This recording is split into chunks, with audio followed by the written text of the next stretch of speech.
I started a new routine and it completely changed everything about my everyday life, and it made me more successful, not just in my work life, but also in my home life. Hello, my love. It's Nicole Charnel here. Welcome back to my channel. And in this video, we're talking about how to create a new routine and what you should do once you do. So what is the purpose of a routine? So for me, the purpose of having a routine is to be able to do something without thought. I want to be able to go into my next steps without having to make a decision, without having to decide where I'm going to go, what I'm going to do. And this allows me to move through my life much more seamlessly, allows me to move also through life without having decision fatigue. Now, I don't know if you've heard about decision fatigue. I actually have a video on my channel talking about it. It's just the fatigue you feel when you have to make too many decisions in your everyday life. And so it pretty much pushes you to not make a decision at all.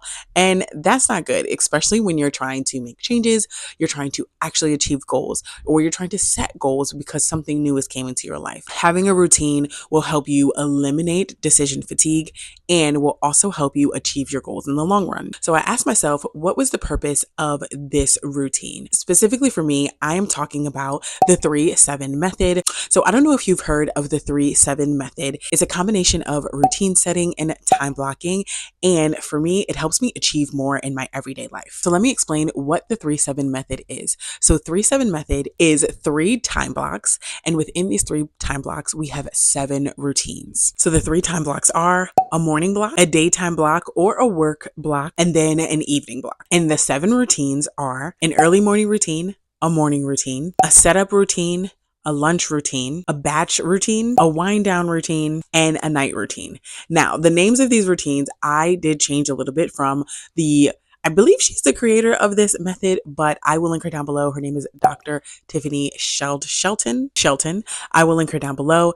And she named her routines a little bit differently, but when I was adapting this method, I changed them just a little bit because I do have a full-time job where I work 40 hours a week outside of the home.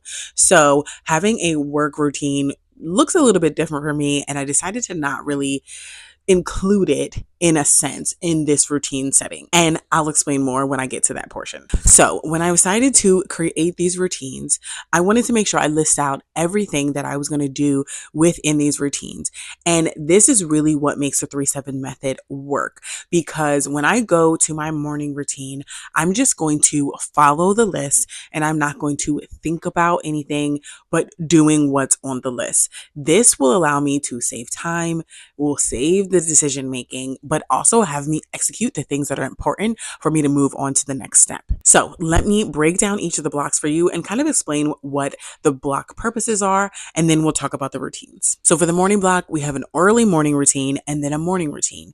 So for me, the early morning routine was something that I was doing before I started my day. These were tasks or list of items that I wanted to make sure I did before I actually started the day, before I headed out to work, but still were important for me to have a good day. And then the morning routine were just the things that I needed to do to start my day. So for me specifically, because I work outside of the home 5 days out of the week, my early morning and my morning routine, I wanted them to be as comparable as possible, or at least as similar as possible, without having to change a lot about them based off of when I work and when I didn't work. I think it's super important to note that because you don't want it to be too congested, right? You don't want your routine to have you don't want your early morning routine to have too many things on it, because then you won't be able to actually do the things before you leave the house. So my early morning routine consists of things like my prayer time, also consists of my skincare, getting dressed for leaving out the house, whether that's to go to work or to go to the gym. It also includes doing my makeup. And then lastly, it includes me tidying up my space, kind of giving it a quick declutter before I leave out my room. Now, my morning routine is a little bit different, in depth, still something I do before I go to work. Now, this may differ from you, but usually I work at 8 o'clock in the morning. So if I'm working that day, I'm working in the morning. So this morning routine is going to set me up for work, or it's going to set me up for my day off. Either way, the routine itself is the same. Keeping the routine the same keeps me from, once again, having to make a decision, varying on the day, or having to make a decision varying on if I have an appointment or not have an appointment. I'm still going to do the same things in the morning. So my morning routine is actually much shorter than my early morning routine. It consists of going to the gym, getting in the shower, listening to at least 20 minutes of my audiobook. Usually my audiobook is a nonfiction, so this is no problem, but sometimes it is fiction. But I still have this within my morning routine. It's also a decompression time for me, time for my mind like to be completely clear so I can complete the tasks of my morning routine, and then also getting dressed for the day. So my morning routine, as you see, is much shorter than my early morning routine, but that's because the time where I get up, the first things that I do, I want those to be super consistent. I want all my routines to be super consistent, but this one, the early morning routine, is super important because this is the first thing you're going to do when you get up. So you want to start your day off right. Now, on to the daytime block. So for me, if I'm working, my daytime block is pretty much spent at work. I work 8 hours when I work, and that's the majority of the day. But once again, my routines do not vary too much from if I'm working or not working. So I can use the routine to its advantage. So I can still get done what I need to get done. So I can still make sure nothing slips through the cracks. The first routine within my daytime block is setup. So my setup routine consists of taking time in my planner, decluttering my space or my room, and doing a digital declutter. Now, this is me setting up for the day, once again, regardless of if I'm at work or not at work. I can do all of 3 of these things at work or not at work. I say this multiple times because it's super important, especially if you have a job where you don't work for yourself. Like me, I don't work for myself. So usually my agenda has a lot to do with whatever my boss says or whatever's going on at work at the time or outside forces, right? But these 3 main things within my setup routine can be very flexible. For example, if I'm taking time in my planner when I'm at work, I am going onto my work calendar and I can see what meetings I have. I can see who I have to meet with, who I have to talk to. Same thing if I'm at home. If I'm taking time in my planner, looking at my planner, seeing if I have any appointments that day, seeing if I need to get something done, what the theme of my day is, if I need to film a video, if I need to edit a video. All of that will be in my planner. Once again, being able to do that at work or at home. The same thing with decluttering my digital space, taking time to go through my emails, respond to people that I need to respond to, clear off my desktop, clear out my SD card, all things that are important to the routine, making sure I do them, but is definitely interchangeable whether I'm working or not working. Next routine in my daytime block is my lunch routine. Once again, same if I'm at work or not at work. If I'm at work, yes, my lunch is timed, but I still like to take this time to decompress and to do something that will help me continue to be productive in the afternoon hours. I do have a job that is very physical. I'm always on my feet. I'm always moving around, and I tend to skip lunch. This is very bad. It's not good. It's really not good for my mental, but it's also not good for my physical. I need to make sure I take time to sit down. So I have a routine, something that I want to do, something that I look forward to when I'm working to do at lunchtime. Same thing when I'm at home. I may not eat at the same time if I'm at home or if I'm at work, but I do take time to sit down and eat. And so I want to do the same thing during that time, during that routine. My lunch routine looks like fixing my lunch. So taking time to either warm it up or to cook something, eating. And while I'm eating, I am reading. So I usually have one physical book that I'm reading at the time, sometimes 2, it depends. Like currently one of the physical books I'm reading is pretty thick, so I don't want to take it to work because carrying it around is a lot. So I actually have a physical book that's in my work bag that I've also been reading. So I just take that out and make sure I get some reading and decompression time in. Also, getting some sun and doing a brain dump. Now, getting some sun kind of just depends on the weather, but I do like to take a step outside, maybe just walk to my car, sit in my car for a little bit, especially as it's getting nicer out. Taking that moment to get some vitamin D can definitely change your mindset for the day. And then doing a brain dump. This is getting out any ideas that you may have in your head, anything that you need to make sure you do for the rest of the afternoon, or maybe just the rest of the week. But doing a brain dump also alleviates the pressure of decision fatigue, alleviates the pressure of whatever could be stressing you, whatever is on your mind, because you take time to put it on paper. Last routine in my daytime block is actually the only one that really can just be done on my day off, and that is my batch routine. and I use this for my content creation. I really do love creating content. I love making videos. I love talking about what I love, sharing it, inspiring others. That's really what I love about doing content. So it is something that I want to make sure I make time for, but also isn't stressful for me. So I have a routine for it. Having this batch routine has definitely helped me not feel the pressure of content, but to enjoy making the content. So of my batch routine, the first thing I'm going to do is declutter digitally. Now, if you remember, this is also part of one of my other routines, but like I said, my batch routine is pretty much just when I'm making content. So it's just pretty much when I'm off work and I have time to sit down for a few hours and do some filming or something like that. But I want to take time to do a digital declutter because there could be something in my digital space that I need to make sure I mention in my video, something in my digital space that will trigger an idea. So I go through my emails, I go through my Notion because I have a content calendar in there, looking at what I'm going to film, looking at what I'm going to edit, really just immerse myself in my content so I can move forward in the right direction. Next, I'm going to review my content plan. So this has to do with what videos am I supposed to film this week? What am I supposed to be talking about? What is my focus? What content pillar am I currently in? Do I need to make a to-do list? Do I need to write a script? This is all of what is in review my content. So me personally, I have a Notion content calendar and it has both my long form videos as well as my short term videos listed out for the month. So I go in and I take time to really review what I'm supposed to be doing that day so I can know what I'm going to be posting next and just to all around be prepared.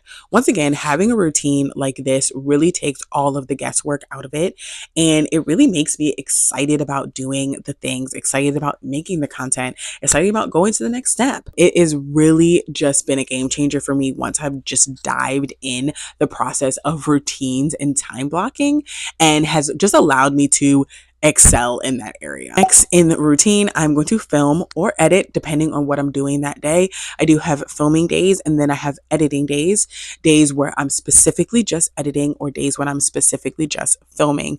Separating these two makes it seem less overwhelming to create content. Now, some days or some weeks, I have time to do two things in one day. Sometimes I do, sometimes I don't. But if I do, I will do it because I want to, of course, stay in the right mindset, stay productive, making sure it is helpful for me to do that. So I won't do it unless I really do have the time to do it. Having it listed out in the routine and in the specific day that I'm going to do it also make sure that I get it done and then set aside time to do it. Lastly, in this routine is to upload or organize my footage. So if it's a filming day, I usually just upload my footage right after I film it and then I put it into the folder that it belongs to. And then when I go to edit it, then I know it's there for me to be ready to edit. If it's an editing day, I'm going to go through and I'm going to organize my footage. I'm also going to make sure I have the screenshots I need, make sure I have the downloads I need, make sure I have everything I need to go ahead and go forward with editing. This, once again, takes out the guesswork. This is the whole thing about creating a routine and a system for you to function at your optimum level, because all of the guesswork being gone, it is much easier for you to get the things done. The last block is the evening block. Now, this is all about resting, relaxation, and preparing for the next day. The key to having a good morning is to having a good night before. I tell my team this all the time, but it is true in your everyday life as well. Once your evening routine is set, your morning routine will be so much easier and so much crisper, and you'll really get things done. So within my evening block, I have a wind down routine and then I have an evening routine. So my wind down routine consists of decluttering my room, getting out my gym clothes and packing my gym bag for the next day, doing any laundry that I need to do. So when I get my gym clothes out, for example, I'm usually emptying my gym bag. So I may have some dirty clothes in there. So I need to put them in the laundry, or maybe I have some laundry I need to fold or put away, stuff like that. I just take about 10-15 minutes to maybe put some laundry away. 10-15 minutes every day will definitely add up and make laundry day a little bit easier. If you just have smaller loads of clothes to put away, it won't be so harping. Is that even a word? It won't be so negative when you go to do your laundry. So I do a little bit every single day. And lastly, I pack my lunch within my routine, because this is going to be like clockwork for me. If I'm going to work the next day, I want to make sure I have a lunch, because I don't want to spend any money when I'm out. I want to make sure that I'm saving as much money as I can and not buying anything while I'm out at work. And then I have my lunch. I'm also eating right, eating healthier, and it helps me moving in the right direction for my fitness goals, for my life goals. Lastly, I have my evening routine. So this is after I've wind down, but I'm really about to get in the bed. My night is over. So the first thing I'm going to do is my skincare, make sure I wash my face, or if I need to get in the shower that night, I'll get in the shower. So skincare and hygiene. And then I'm pretty much going to get in the bed and I'm going to do my planning. I'm going to do a little prayer session, talk to God a little bit, read any devotional that I may be reading. As well, I'm going to read my fiction book, my physical book that I'm reading at the time. And I'm going to update my planner, Notion, and trackers. So all of this is pretty much outside of washing my face and getting in the shower. The rest of this routine is literally done when I get in the bed. So this is really like, I'm ready for bed. These are the last couple things that I need to do before I lay down and go to sleep. Reading right before bed, super key, super clutch. It is so much better than watching a YouTube video or watching TV before bed. It's less stimulating, but also puts you in the mindset of going to sleep, calms you down for the next day, all of that. So I take time to read, starting with reading 10 pages, but I can read as much or as little as I want before I actually fall asleep. So that is the 3-7 method. Lastly, I'm just going to give you some tips to help you execute this method of 3 time blocks, 7 routines in the best way. The first tip I'm going to give you is use alarms and reminders on your phone. Throughout my day, my alarm is constantly going off. Each alarm is set at a certain time for a certain portion of my day. This keeps me on track, because even when I'm at work, even when I'm at home, I get wrapped up sometimes in what I'm doing, and I tend to just keep going and going and going. The next thing you know, I look up and it's been 3 and 4 hours, and I'm like, I could have put my laundry in. I could have fixed lunch by now. I could have started my evening routine, all of that. And I haven't done it. So using alarms has definitely been a game changer for me. I literally just have alarms on my phone, and then I have a little title saying what that alarm is for. So then when the alarm does go off and I look at my watch, it's like, oh, okay. Or I look at my phone, it's like, oh, okay, it's time to start getting ready for bed. Or, oh, okay, it's time for lunch. These things help. And it's like, dang, like you need an alarm to tell you when to go to lunch, but it's more about the fact that I kind of just get in the flow of things, and I need a reminder to say, hey, stop and look at the clock, because you have other things to do, other things to prioritize, and you need to not get wrapped up in whatever you're doing. Another tip I have for you is to be realistic and give yourself some grace. When you're changing your daily routines, when you're going into this new habit or these new time blocking sessions, remember it's about consistency. It's not about perfection. So you may not every day hit every single routine and every point of every routine when you first start. But the point is that the next day you come back to it and that you'll keep trying. So give yourself some grace, because this is going to be a new thing for you. And once you start in it and once you keep going with it, you'll get excited about it and you'll want to do it and you'll want to stay in it. And then the flow will just kind of happen. But when you first start, it's going to be a little bit difficult, because it's really going to be jolting you out of that just putting your head down mentality and go, go, go, because you need to stop and kind of change gears. So make sure you just give yourself a little bit of grace, give yourself some time to kind of catch up. If having 7 routines is too much, maybe just start with 4 and then add in the other routines as you see fit. But it's not going to be second nature at first, but the more you do your routine and the more you stick with it, the more of a habit it will become. So it is time for you to go ahead and execute your routines. If you're interested in the 3-7 method, I will definitely link the creator down below and the video that I saw that I've adapted to my life. But I encourage you to give it a try, especially if you're finding yourself kind of getting lost in the flow. You know you want to do things, but you can't really find the time to make sure that things happen. Routines also help you with that, also help you with showing you that you do have time to do things, showing you that you can execute the plan. And remember that when you keep your word to yourself, you will reap the benefits of it your mind will start to change and realize that you are taking yourself seriously and you are moving towards this goal. And then it's like the law of attraction, right? It's just gonna start to come to you. It's gonna start to change. It's gonna start to affect your life. So keep at it, keep going. If you need some help, if you need an accountability partner, I'm here for you. Just leave me a comment down below and we can talk through it together. Also, if you haven't subscribed to my channel, you can do so by hitting my face down below. And if you want to see more videos like this, you can check the playlist on the screen. I love talking about productivity, routine setting, goal setting, and how to actually achieve your goals. So thanks for watching this video, guys. I hope you enjoyed, and I'll see you guys in my next one. Bye.